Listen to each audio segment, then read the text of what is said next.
Visakha RK beach వద్ద fishing boat ఒకటి మునిగిపోయింది. జెట్టి నుంచి ఆర్కే బీచ్ కు ఈ బోట్ కొట్టుకు వచ్చింది. బోటులోని 5గురు మత్స్యకారులు క్షేమంగా బయటపడ్డారు. అలల దాటికి బోటు ముక్కలైంది. ఈ ప్రమాదంలో 20 లక్షల ఆస్తి నష్టం వాటిల్లింది.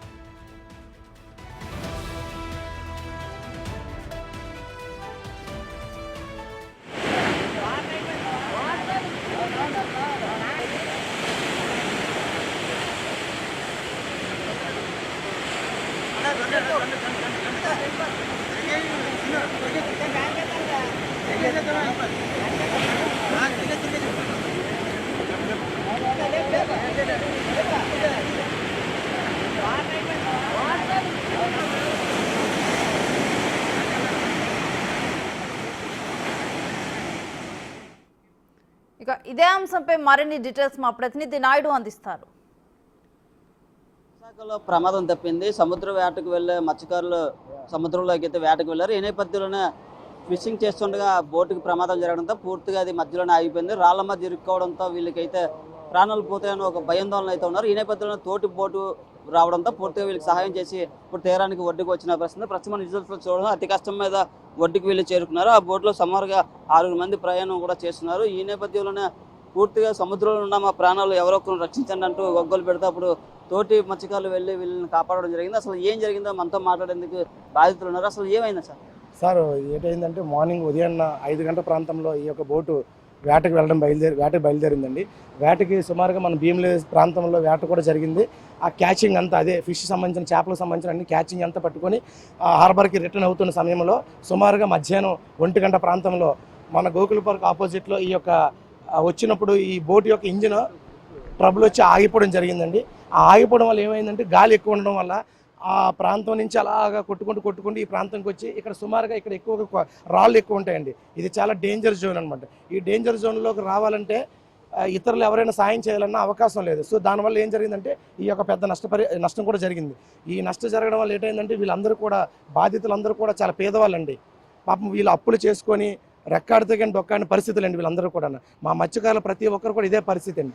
సో వీళ్ళు ఏం చేస్తారంటే బ్రతకడం కోసం ఎక్కడో దగ్గర అప్పులు చేసుకొని ఈ బోట్ల పైన పెట్టుబడులు పెట్టి ఆధారం బ్రతుకుతుంటారండి. ఈ బ్రతికిన తరుణంలో ఇలాంటి నష్టం జరగడం వల్ల వీళ్ళు పూర్తిగా నష్టపోయినట్టేనండి.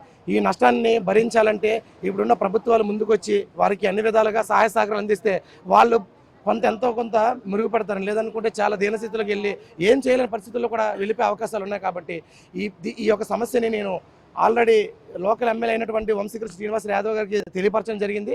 ఆ సార్ కూడా సానుకూలంగా స్పందించారు. ఇప్పుడు మరికొద్ది క్షణంలో వీళ్ళని తీసుకెళ్ళడం జరుగుతుంది.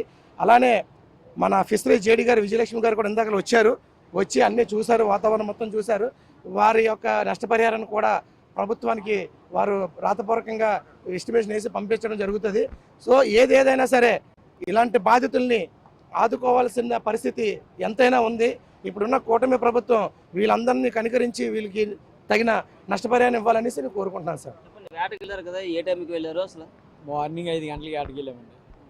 అంతే వెళ్తప్పుడు బాగానే ఉంది, అంతా ఇంజిన్ కండిషన్ అంతా వెళ్ళాము, వేట చేసుకొని వచ్చేస్తున్నాం. అంతే ఈరోజు అంతే మామూలు ఈవినింగ్ వరకు ఉంటాము. క్యాచింగ్ బాగుంది మళ్ళీ రిటర్న్ అయిపోయామన్నమాట. 1 గంట టైంలోనే మన హార్బర్కి మైలున్నర ఉంటుంది. అప్పుడు ఏంటంటే ఇంజిన్ ఆగిపోయింది సడన్గా ఆగిపోతే ఇంకా మేము చేయలేని పరిస్థితి. యాంకర్ వేస్తే యాంకర్ గాలి ఎక్కువ ఉండడం వల్ల తాడు తెగిపోయినా సరే మరి బోటు గాలికి దీనికి ఒడ్డుకొట్టుకు వచ్చేస్తుంది.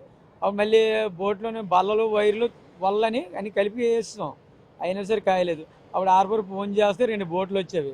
2 బోట్లు వచ్చి తాడులేసి లాగినా సరే తాడులు తెగిపోయేవి. అయితే ఆల్మోస్ట్ సగం దగ్గరికి వచ్చింది. అయితే మరి బోట్లో మనుషులను కాపాడాలని మా బోట్లో నుంచి 3 ఆ బోట్లో ఎక్కించాం వేరే బోట్లోకి. అయితే 2 బోట్లు ఉండిపోయామన్నమాట. మరి బోట్ ఏదైనా స్టార్ట్ అవుతుంది వెళ్దామని ఆస్తోని, కానీ ఎట్టి పరిస్థితి అవ్వకపోవడం వల్ల సాయంత్రం 5 గంటల టైంలోనే ఇక్కడ ఇలా జరిగింది. మీరు ఒడ్డుకు వస్తారని అనుకున్నారు? అసలు రామనుకున్నాం, అంతే రాననుకున్నాం కదా, బోటు మీద బతుకుతున్నాం. మరి యొక్క బోటు ఇప్పుడు 20 లక్షల రూపాయలు ఎంత అప్పు ఉంటుంది. ఇప్పుడు బోటు పోతే ఇంకా బతికిపోయినట్టు వీళ్ళు ఒప్పుకోరు. ఏం చేయాలి, బోటుతో ఉండిపోయాను నేను. 5గురు వెళ్ళాం. 5గురిలోనే ఆల్రెడీ 3 పంపిస్తే 2 బోటుతో పాటు వచ్చాం.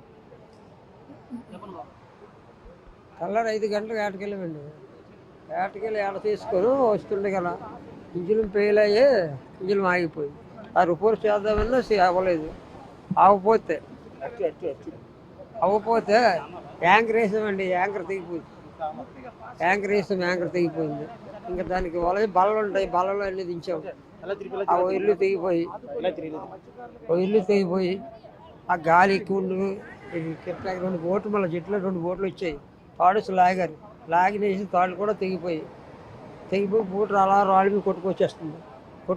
బోటు బతుకు ఇంకా లేదు. జట్టికి మైలు దూరంలో, ఫిషింగ్ హార్బర్ జట్టికి మైలు దూరంలో. అదండి. చూడొచ్చు, పూర్తిగా అయితే మేము ఒడ్డుకు వస్తాం రాలేని పరిస్థితి కూడా నెలకొందని, అసలు మా ప్రాణాలు కూడా మేము ఒడ్డుకు వస్తామని మాకు ఆశ కూడా లేదని అయితే చెప్పారు. ఈ నేపథ్యంలోనే జట్టికి ఫోన్ చేయడంతో 2 బోట్లు అయితే మా దగ్గరకు వచ్చి పూర్తిగా మమ్మల్ని కాపాడడం జరిగింది. ప్రస్తుతం మీరు అతి కష్టం మీద ఒడ్డుకి అయితే చేరుకొని ఇక్కడ పూర్తిగా మనం రిజల్ట్స్ చూడొచ్చు. ఆ బోట్లో ఉన్న సామాన్లన్నీ అయితే ఇక్కడికి ఒడ్డుకి తీసుకురావడం జరిగింది. పూర్తిగా గ్యాస్ బాండ్, అలాగే ఏవైతే వీళ్ళు ఫిషింగ్ వెళ్తే దగ్గర 10 రోజులకు సంబంధించిన ఆహారం అయితే అందులో పెట్టుకుంటారు. ఈ నేపథ్యంలో దీని సామాగ్రి అంతా ఇప్పుడు ప్రస్తుతం ఒడ్డుకి అయితే తీసుకొచ్చిన పరిస్థితి. అతి కష్టం మీద 5 బోట్లో ప్రయాణం చేస్తుండగా పూర్తిగా అయితే వీళ్ళని కాపాడడం జరిగింది. అదే అతి పెద్ద ప్రమాదం తప్పిందని చెప్పొచ్చు. ఎందుకంటే ఇంజిన్ ఫెయిల్ అవడంతో పూర్తిగా ఈ ప్రమాదం చోటు చేసుకుందని అందులో ప్రయాణించే మత్స్యకారులు కూడా చెప్తున్నారు. వాళ్ళ కుటుంబాలు కూడా ఇక్కడ పూర్తిగా ఆవేదన వ్యక్తం చేస్తున్నారు. అయితే బోటు పూర్తిగా అయితే నాశనం అయిపోయింది. దాని 20 లక్షల మేర ఆస్తి నష్టం అయితే నలిగింది. మాకు రెక్కాడితే డొక్కాడిన బతుకులు అయితే మా బతుకులని అలాంటిది పూర్తిగా మాకు మత్స్యశాఖ ఆదుకోవాలని, అలాగే ఇప్పుడు వచ్చిన కొత్త ప్రభుత్వం కూడా పూర్తిగా మమ్మల్ని ఆదుకోవాలని అయితే వీళ్ళు కోరుతున్నారు. అది పోలీసు అధికారులు కూడా వచ్చి ఘటన ఏ విధంగా జరిగిందో దర్యాప్తు కూడా చేస్తున్న పరిస్థితి ఉంది. Camera person Muralidhar Naidu, Visakha beach నుంచి.